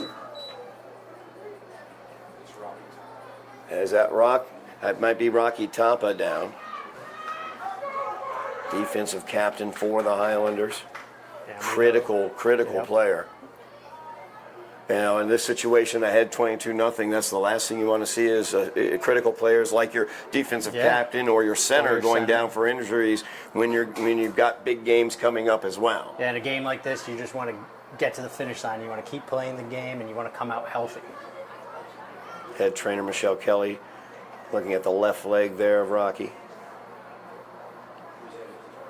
Rocky's going to get right up on this one, it looks like. Stretch it out a little bit. Could be a cramping situation. And I told you earlier, offensive linemen do not like to be carried to the sideline. They will find a way to get there themselves. Well, additionally, he's also a middle linebacker, so, you know, he's got the linebacker thing as well.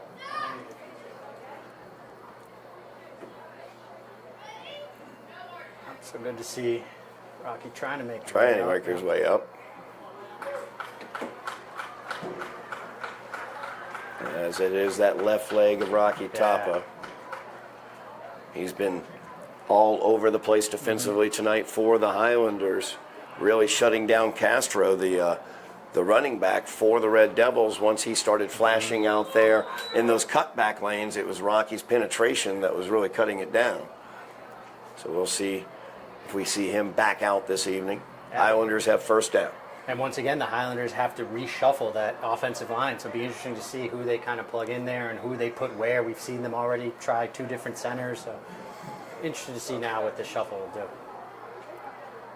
Full house backfield once again. Single receiver is at the top. That is Ryan Lewis. And flags all over the place along with movement. Gonna back it right up here 5 yards.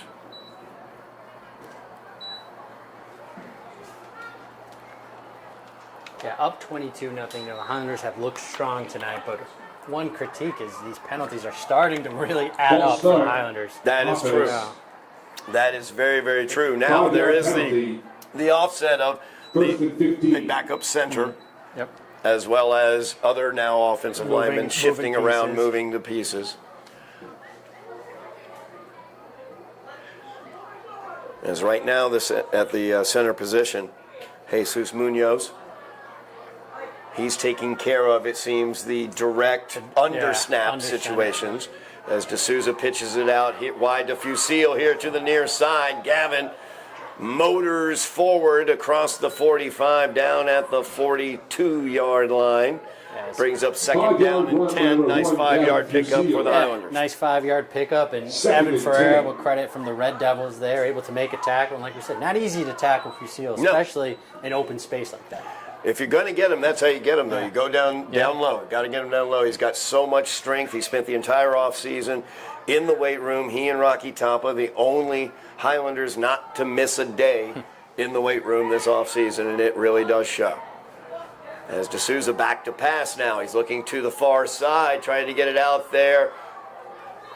And that is into double coverage. Looking for Pineda. Yep, trying to get it to Marcos. Intended for number 0, Marcos Pineda, is incomplete. Knocked away. I believe Evan Ferrero was the one who knocked it away. Fortunate for the Highlanders that he just knocked it away. Yeah, dangerous throw, throwing into double coverage there. Third down and 10 now for the Highlanders. 3:12 remaining in the third quarter.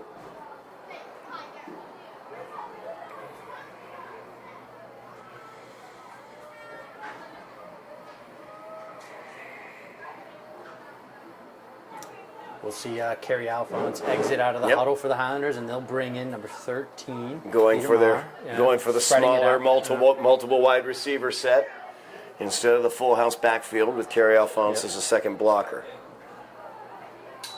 High formation behind D'Souza. He's under immediate pressure. He slips the pressure, makes the pass, and just out. It looked like he might have been trying to get it to Pineda. Yeah. But Pineda wasn't able to get And back he for it. took a hit on that play as well. Oh, my goodness. Sam down on the field. Hernandez is incomplete. And Sam definitely took a hit on that play. So D'Souza down on the field for the Highlanders, and that's exactly what you don't want to see. Yeah, we talked about surviving this game up 22-0, just coming out of it healthy. So unfortunate now to see D'Souza down on the field. Well, and then the question comes, who do the Highlanders put in at the quarterback position? They've got Caden Williams as their sophomore quarterback listed on there. They also have Markham Ott, a freshman, listed as quarterback.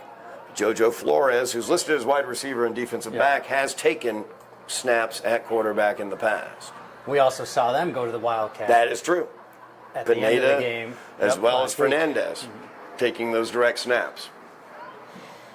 3:02 remains in the third quarter. Sam D'Souza, Highlander quarterback, down. Michelle Kelly, head trainer, out checking on him. Yep, talking it through. Head coach Dave Pereira walking away now, back over towards the team.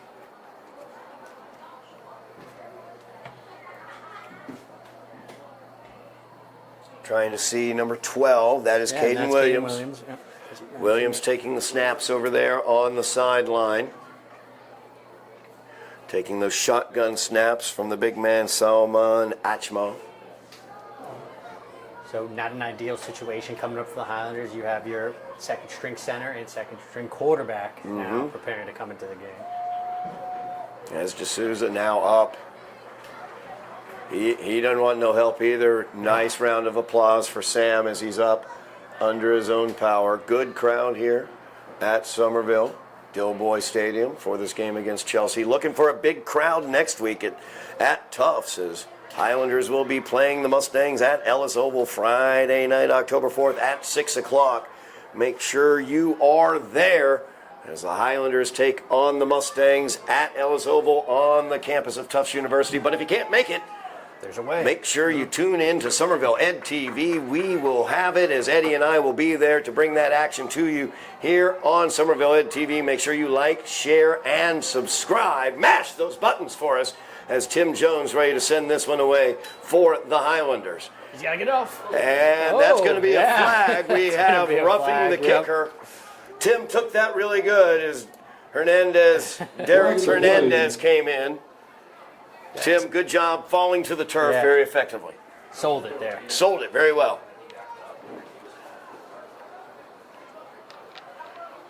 As Hernandez got in from the near side, we're going to see what the call is here. I don't know in high school if there is the subtlety difference between running That's into what I and was trying roughing. to figure out here, if we're going to get 15 yards or... And I don't know what that would be considered.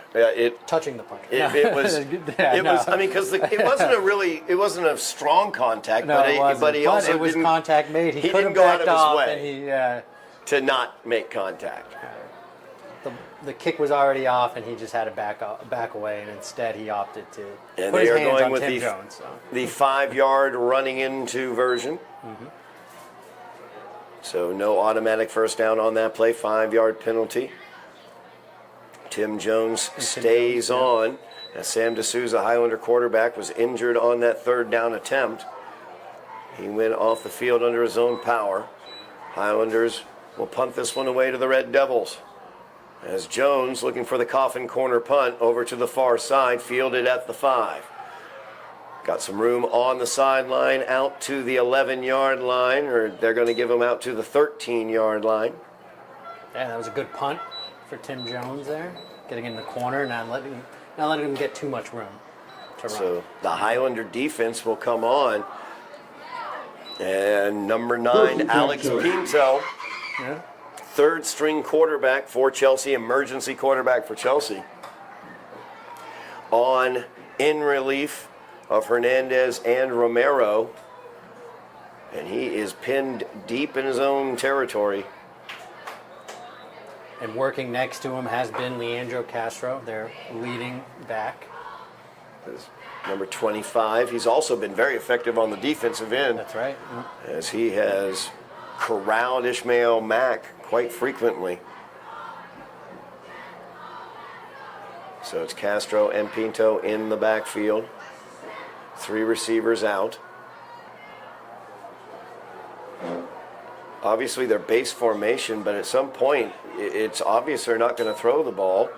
As Pinto keeps it. Actually, no, that's Castro with it. Yeah. Castro cuts it back to the inside, and he's tackled as he gets down to the 30-yard line after the first down.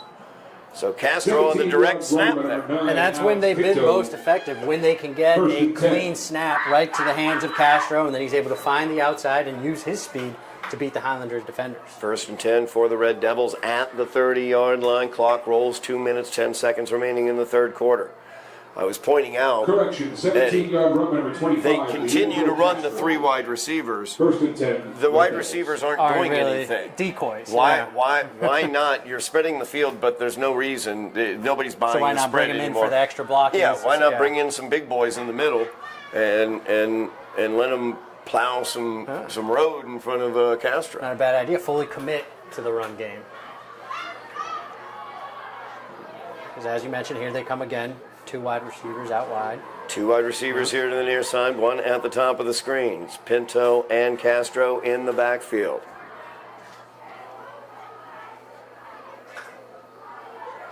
As Fusil sneaking up for the blitz. Out around the outside is Castro once again. And he gets another Red Devil first down as he was able to get the corner.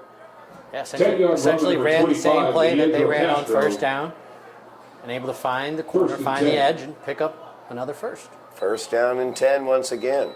Fusil that time was sneaking in, looking for that penetration on that middle blitz, but was not able to get it. I don't think he timed it exactly what he wanted to. Yeah, just missed on the timing and the angle there. Under a minute remaining here in the third quarter. Highlanders leading this one 22-0. Chelsea, who has not scored all season, is down to their 3rd string emergency quarterback, Alex Pinto, but direct snaps are going to Leandro Castro. This time the give is to Castro. As he is through, that's not Castro, that's Jostin Salmeron, and he's being pushed forward by the Red Devil offensive line. And finally brought down across midfield into Highlander territory. Yes, it looks like they gave Castro a break there, and it was Salmeron with a tough run for the Red Devils. Good tough running inside there by Salmeron, and then he got that big push from behind. Big number 75, Victor Rivera getting in there. 1st down and 10 for the Red Devils as we will move to the 4th quarter of play. They don't have to move the ball very far as the Highlanders lead this one 22-0 here on Somerville and TV over the Chelsea Red Devils. And don't forget, here on Somerville and TV, here in the fall, we also have coverage of the Highlander volleyball team. They are currently 5-5 on the season, midway through their season. Opportunity for the playoffs from that volleyball team. We'll have coverage of that Highlander volleyball squad, as well as the reigning GBL champion girls soccer Highlanders and boys soccer Highlanders as well, GBL champions last year also. The boys soccer team has a huge game coming up against Revere this coming Tuesday as they can push themselves into first place in the GBL with a win against Revere on Tuesday. That game will be at Revere, so we will not have coverage of that game, but we will have coverage of the girls soccer team as they will be here hosting Revere at 4:15 on Tuesday the 1st of October. And that is a huge game for the girls soccer team as well as they look to defend their GBL championship. And look like they are heading back to the playoffs again this year. And as we note the playoffs, Eddie, as you look at the Highlanders with a 2-1 record, a win tonight will put them at 3-1. And that is, if you do the numbers, 1 win away from a 500 season. Something they haven't seen in a few years, I would say. No doubt about that, but they got to beat Chelsea here tonight as the handoff is in the middle. And that was Once again, Salmeron. So Salmeron getting some action in a late Extracurriculars flag. going on. Flag comes in very late. We'll see what they're going to get on this.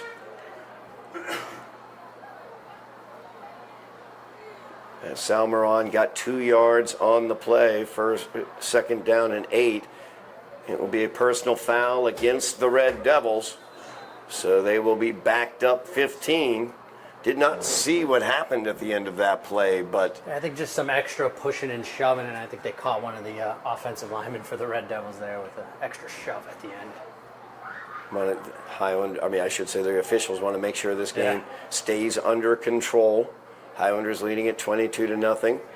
Many injuries out on the field. I know the injuries have been Both just sides, run of play, no question about it. Just the absolute run of play, but want to make sure you keep everything under control. So it'll be a second down, and let's see here. I'm looking at 22 yards. Or 23. Personal foul. Second down, Offense. 15 We'll go yard with penalty. 22. It's my wife's favorite 22. number. We'll go 22. Second and 23. So second down and 23, back into Red Devil territory is the line of scrimmage. As they had worked their way across midfield into Highlander territory. We are underway here in the fourth quarter. As Chelsea looking for their first score of the season. I don't think the Highlanders want to be the team that gives up that first score. That is true. 3 wide receivers once again. Ferreira here at the bottom of the screen. And it's Castro this time with it. He cuts back. Fernandez meets him in the cutback lane and drops him for a gain after a gain of about 7. 25, Leandro Castro. Yeah, Castro using again his vision there and his quickness, able to pick up 7, and it'll bring third down. Third and 17. Third down and 17 now for the Red Devils. Clock rolls. 11:15 remaining in the game. As the play is coming in with Castro this time. Who do I give this to? Just a raffle. Yep. Down to the concession stand. Yep. Thank you. Definite 4-down territory for the Red Devils. Castro will take the snap. He's joined in the backfield by Salmeron.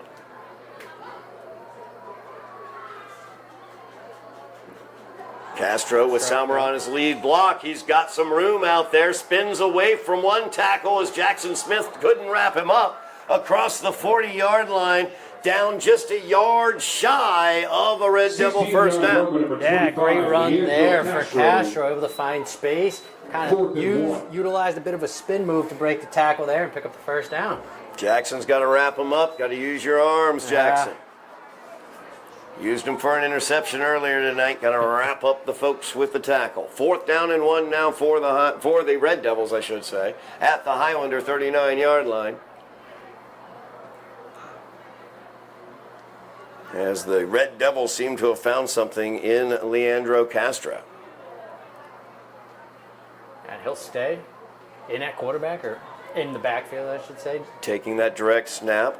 Salmeron was a lead blocker last time. He joins him in the backfield. They're going to run the same play. As he slips through the arms, there's a flag brought in. Chelsea will get the first down, pending what this flag holds, as they get it down to the Highlander 35-yard line. Yeah, heavily penalized game, and we saw another flag again. That one came flying out. Came flying in from behind the Highlander defense. Could be in illegal hands to the face. I'm seeing like one of the officials making that signal. Usually it's the offensive line they catch in that. Oh. No, goodness. Face mask. Face mask on the defense. That is going to be a personal foul face mask. Now that might have been Personal as foul, Castro face mask. was getting through the line of scrimmage. It seemed like somebody had him for a moment. That might have been the call. But the personal foul goes against the 15-yard Highlanders. penalty. 15 yards marked off, and now the Red Devils find themselves in the red zone at the 20-yard line. Yeah, they're able to move the ball here in this drive, thanks to Castro, and also thanks in part to some of those penalties. Absolutely. Rocky Tapa back in the game for the Highlanders at his defensive line position. Big number 52 in there. Under 9:30 remaining in the game. Chelsea looking for their first points of their 2024 season. As Castro coming here to the near side. Bad angle taken there. And he's able to get across the 10-yard line for the first down. First and goal for Chelsea. Inside the 10 at the 9. Yeah, Castro taking advantage of kind of that bad angle there. Got to the edge and picked up the yardage. First down and goal from the 9. 9:05 remains in the game. Highlanders up 22-0. Chelsea knocking on the door. Timeout taken on the field. Red raffle tickets.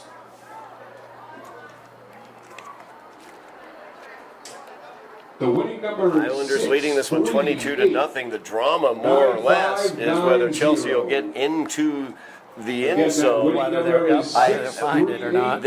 I don't know if Chelsea is built on the red ticket to score 23 points or 22 points in 9 minutes of gameplay. Yeah, I'm not sure that's their style. Even with, even if they had their starting quarterback in. Yeah, but injuries, the story this evening, as the starting quarterbacks for both teams have been knocked out. Jaden Hernandez, the Red Devils starter, out with an injured shoulder. Yostin Romero taken out in an ambulance after the first half of play. They have been running with Leandro Castro taking the direct snaps along with Yostin Salmeron in the backfield, and it's working for them. And Salmeron will get this one, and that did not fool anybody, least of all Gavin Fusil. Yeah, Fusil there again to make a play and plug that hole and not let him go anywhere. Highlanders love that middle blitz from that middle linebacking position of Gavin Fusil. Got the penetration that time, knocked him back for the loss. Second down and goal from the 12 now for Chelsea. That's exactly what you want to see if you're the Highlanders coming out of a timeout. Make a play.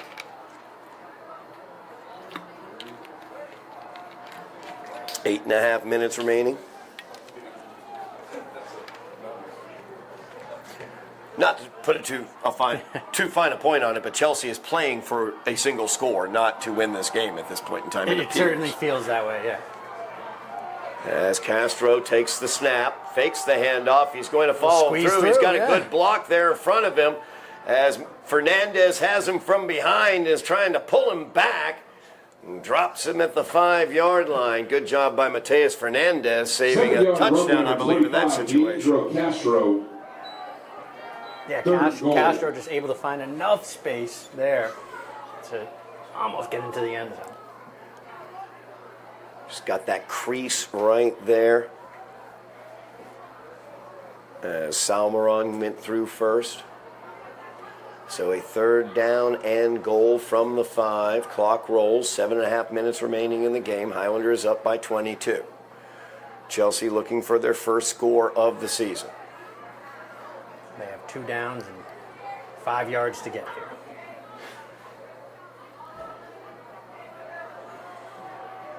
As they are down to their emergency quarterback, pressed into service. Direct snap, basically, to one of the running backs, Leandro Castro, number 25. He's joined in the backfield by number 4, Yostin Salmeron. Here to the near side, and Chelsea gets into the end zone as Castro is able to get the corner and the 4 yards needed. And the Highlanders lead this one 22-6 now after the Chelsea touchdown. Yeah, Chelsea just running what feels like their bread and butter play. What's really worked for them tonight, attacking the outside, using Castro, and there again, kind of going off tackle, attacking the edge, able to find the end zone and pick up 6. The first 6 points for Chelsea.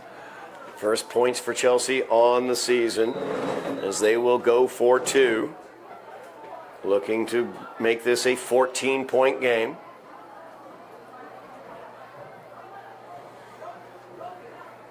Again, it's Salmeron as the off back in the backfield. Direct snap behind the center is Castro. Castro gets it, goes out to the far side. Fusil almost got to him, but he's able to get through for 2-point attempt the is 2-point good. conversion. So 22-8 is your Highlander lead as Castro gets in for the 2-point conversion. Yeah, Red Devils really relying on the legs of Castro on that job. 6:54 remains in the game. Highlanders by 14, 22-8. Red Devils showing some fight here in the fourth quarter. No doubt about it. Wouldn't shock me if we see an onside kick come. I would not be surprised at all to see an onside kick. They tried a pseudo onside kick, I'd say it was. It was not really soft enough to be thought of as an onside kick, but it certainly was down along the ground. That was played a cleanly. squid kick, kind of just hit into the gap, really, and see what would happen. Peter Marr was able to jump on that one and prevent any problems for the Highlanders. We'll see what they do here as the Red Devils lining up for this kickoff, down by 14. Opportunity for them as the onside kick is the most likely situation here. And for the Highlanders, you know, they most likely have their hands team out there ready for the onside kick. And there's the onside through one set of hands, but Highlanders able to fall on it at the 37-yard line. I didn't see who fell on I believe that was Onside Marr Peter once Marr again, by yeah. Somerville. Sure-handed. First play, Highlanders. So Pete Marr falls on his second onside kick. Highlanders have the ball, 6:52 remaining in the game. Yep. And now with the Highlanders coming out on offense, it would be very interesting to see who lines up behind center. And D'Souza, Sam D'Souza on his way Yes. out as he was injured in the last drive for the Highlanders. And we've talked about it all year. Sam, he's been a veteran presence, really good decision making for Sam throughout the year, but also just gutsy ball playing tough, out there, kid. tough playing. And you know, as there's a timeout on the field, 6:52 remaining, Highlanders up by 14 with the ball, and they'll begin their drive at their own 37-yard line when we return from this timeout. But talk to you really quickly, Eddie, about last week Timeout, and that game Chelsea. against Malden. In the third quarter of that game, Malden went on a very, very long drive, a 10-minute drive down to the 1-yard line. Highlanders were able to force a turnover. And Right. And I remember thinking as that drive was going on and realizing how much time they were draining from the clock. And I remember thinking to myself, as the Highlanders were able to get that fumble on the 1-yard line, this is a different Highlanders team. And then when they got the ball 60 yards away from the goal line, down by 8 with 5 minutes left in the game, and they drove down the field, and once again I was reminded, this is a different kind of Highlanders you team. can feel it. You can feel it in the air, and when the eye test when you see him play. As they give it is to the up back, Mateus Fernandez. He rumbles forward for about 3 yards there.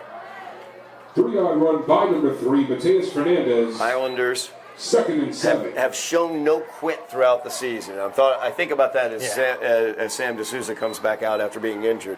You know, just his leadership, the way he's been able to lead, the way Fusil as well as Rocky Thompson have been able to lead as well.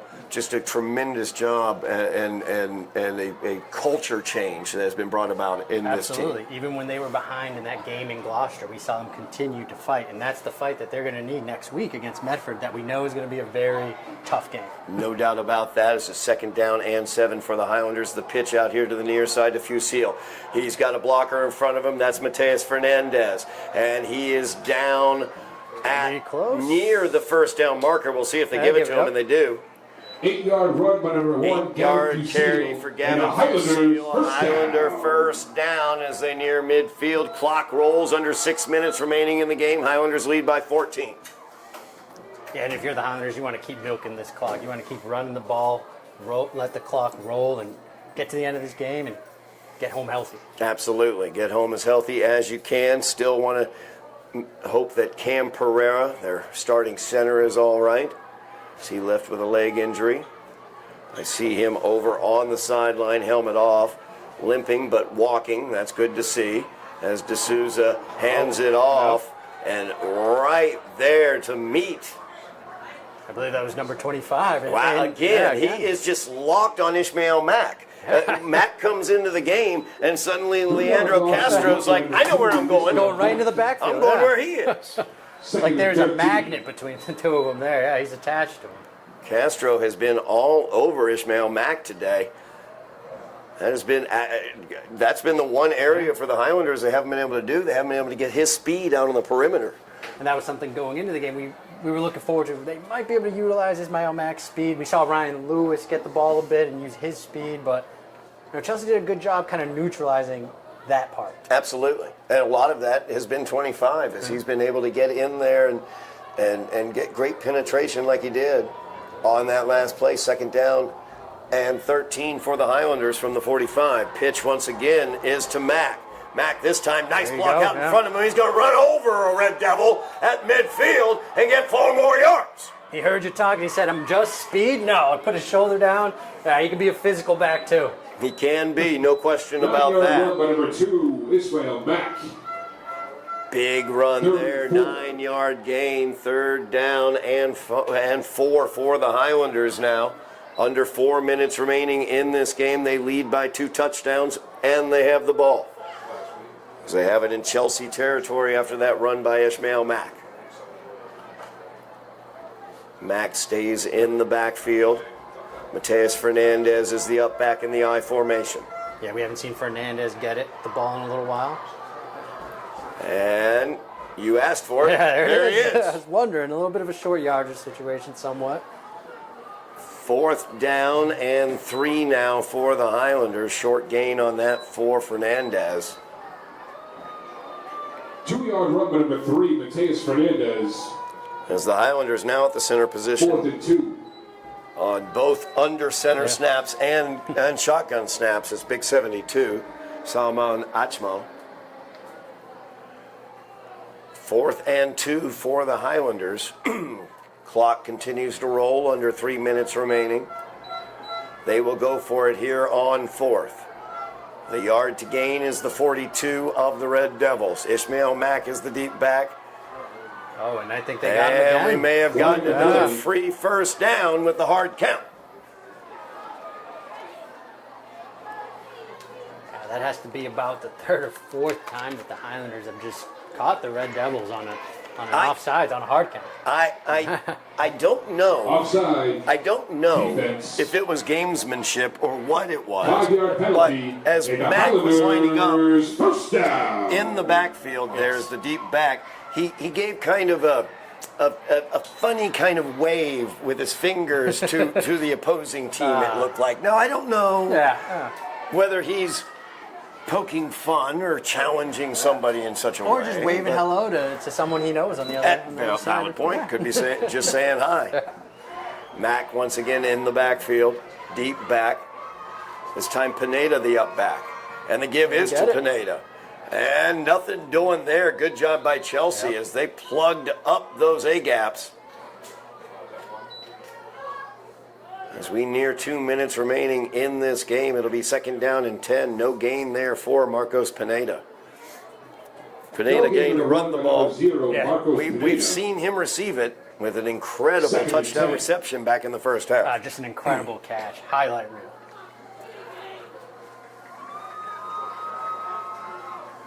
And as the clock continues to roll, I mean, no timeouts being used. The assumption is that the Highlanders will just kind of run this clock out. Run this clock out. It is 2nd down. I formation. And a fumble there as D'Souza goes down trying to get it. We'll see who ends up with it as there's a little bit of a battle there. And they're going to say the Highlanders kept it as D'Souza was able to get onto it there. Yeah. Once again, that center quarterback exchange. Yeah, you don't realize how important it is to have a good center until he's gone. So. Yeah. Cam Pereira injured for the Highlanders, number 75. I can see Cam. He's on the sideline. He's walking around. He's walking around. Yeah. I get the feeling that if this were a tight game, he might be in it at this point in time. I don't know for sure, but he seems to be walking, and his mobility is all right with a small limp. Yeah, he seems to be smiling on the sideline there, from what we can tell. So, in good spirit. So we will see whether, hopefully, he will be back next week against Medford again. Do not forget Tufts Football Classic, 6 o'clock, Ellis Oval. Highlanders Mustangs. First ever Tufts University Classic.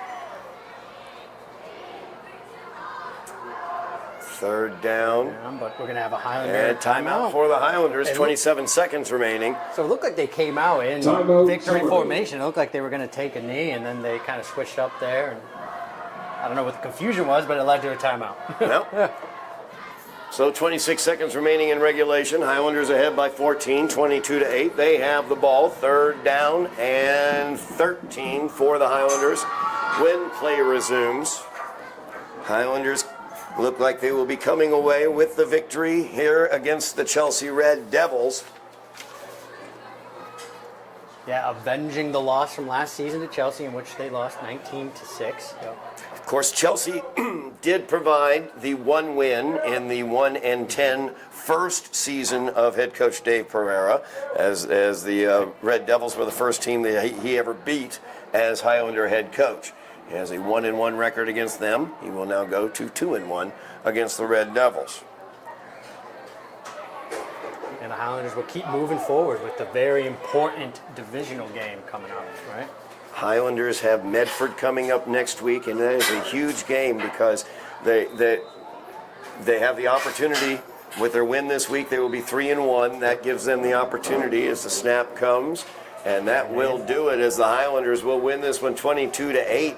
That puts the Highlanders at 3-1, one win away from 4 wins, which for the regular season would set them up for, at minimum, a 500 record in the regular season, and the possibility of a little postseason action for the Highlanders here in 2024. Yeah, things are looking up for the Highlanders. Things are getting quite exciting. And like you said, huge game coming up. Chelsea 8. Highlanders win this one 22-8. Gavin Fusil got the first touchdown with a 1-yard touchdown plunge. Mateus Fernandez also scored a touchdown, a 3-yard touchdown plunge. And Marcos Pineda with an incredible 15-yard touchdown reception in the back of the end zone for the Highlanders scores, as they get the 22-8 victory here against Chelsea tonight. A good job by the Highlanders getting the win against Chelsea. David Pereira, head coach for the Highlanders, moves his record to 2-1 against the Red Devils in his career, and they are undefeated 2-0 in the GBL. Yeah. As they look forward to the Mustangs next week, 6 p.m. at Ellis Oval on Tufts University's campus. Absolutely strong showing tonight by the Highlanders, and we're looking forward to next week, which should be a huge matchup between the Highlanders and Medford tonight. The Highlanders came out, took care of business. My one critique, as I already mentioned, Todd, just the penalties. Let's just clean it up a little bit, and then next week we can get the job done. Absolutely, as the Highlanders look to continue their GBL winning streak next week at Ellis Oval against the Mustangs of Medford, 6 o'clock Friday night, October 4th. Be there or watch us here on Somerville Ed TV, as Eddie and I will be there covering that game. Well, that's going to do it for us here from Dilboy Stadium tonight. Thank you very much, Eddy Maldonado on commentary. Thank you very much, Matt Frundudo on camera. And thank you very much, Joe Constantine on direction. I am Todd Harmon, and you've been watching the Somerville Highlander football on Somerville Ed TV.